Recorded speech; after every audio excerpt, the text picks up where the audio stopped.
আমরা এদেশের আকাশ বাতাসকে আওয়াজ দিয়ে জানাতে চাই, এই দেশে যদি কেউ গোরগোবিন্দ হয়ে নামে, আমরা এই দেশের পক্ষে শাহজালাল হয়ে মাঠে নামতে প্রস্তুত থাকব।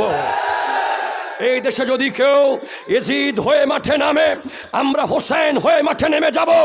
এই দেশে কেউ যদি ফেরাউন হয়ে মাঠে নামতে চায়, আমরা মূসা আলাইহিস সালামের উত্তরসূরি হয়ে মাঠে থাকতে প্রস্তুত থাকবো। ঠিক কিনা?